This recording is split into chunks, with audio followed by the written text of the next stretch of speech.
Quillen, that's the first time we've seen it banned. Yeah, well, after the last game, if you were paying attention, I think I'd agree. If you can let the Quillen get out ahead, you will lose the game.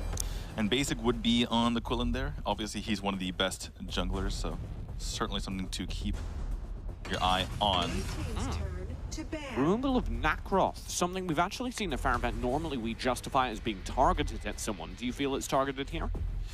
Well, we haven't seen a ton of Just4fun. And if memory serves, I don't think that we saw Nacroth from them in the qualifiers. So this is just a lot of homework done from BMG, or perhaps they just have a specific strategy against it. But finally seeing the more normal bans coming through.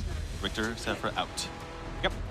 This means our first picks can come out. Annette, who's risen to the top of the character pool in that support capacity for their role as a lightweight CC machine.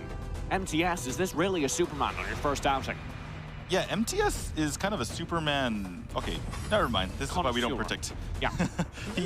That's why I was a bit interested in that pick, because that means either TH was going to be on it or they're going to switch lanes, essentially. But Tulin comes out, Lindis comes out. First time, one of the first times we've seen Lindis in the actual draft. Yeah, we'll have to see if the Tulin is as effective as many people have been theorizing it is. The major reason Tulin's come into meta is because of the slight buffs that he received, but you still think he falls off late game. Right. Not quite as much because he has that extra range. He's able to do that damage from farther away using that electric shock, which has been buffed. So that is why they're prioritizing. Oh, yes. Okay, so lightweight over on Just4fun. They want to stay quick, they want to stay mobile, rely on the CC from Annette. The answer from BM Gaming is, you want CC? Well, here are the characters that literally doesn't work on. Yabenith, Malik, the tanky front line. Now Just4fun need to consider, do they want the extra tank of someone like a Crash to take that front line? Or they could just actually double down with the Zephyr's Crash. They have two frontliners now. I don't like the Crash, TJ. And I'll tell you why. Because Yabenith is a bit of a soft counter, maybe even a hard counter to Crash. The reason why is because the Metamorphosis comes in and you just pop Nature's Realm and they cannot engage onto you. And the Nature's Realm gives you CC immunity, meaning that you can't be pushed, you can't be stunned. So if the Nature's Realm is active, the Crash is useless. Right. Well, more importantly than the CC, the CC immunity that comes out of that, is the slow on the entire team. So as the entire team approaches, they're walking in quicksand. They're also playing it into Hoon's, or shouldn't be Hoon's, into Basics Lindis, which will provide perfect sustained damage. Lindis is the premier tank killer in the game currently. Now, why is Lindis here? Let me ask you this. Lindis, we've done 5 best of 2s prior today across all of our regions, and Lindis has been banned in every game except for the ones between Geo and Pain. And when Lindis wasn't banned there, they weren't picked either.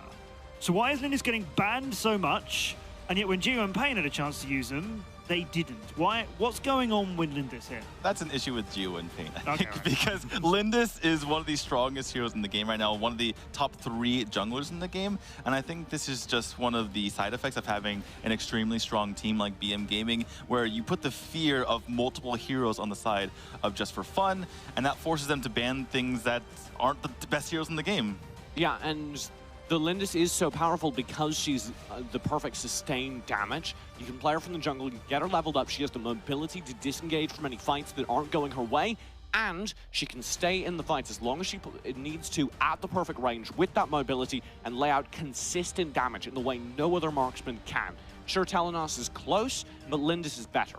We're going to see what Lindis can do. We're going to see what BM Gaming can do. And Just4fun, welcome to the Valor series.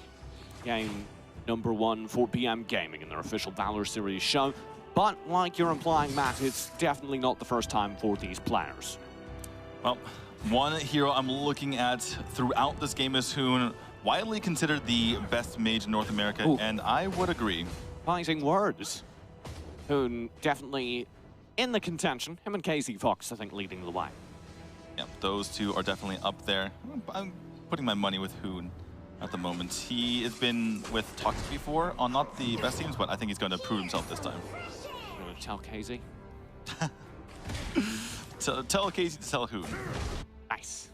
Mid lane control goes to BM Gaming as they bring in Triumph for a little bit extra clear to leverage Hoon in that early game.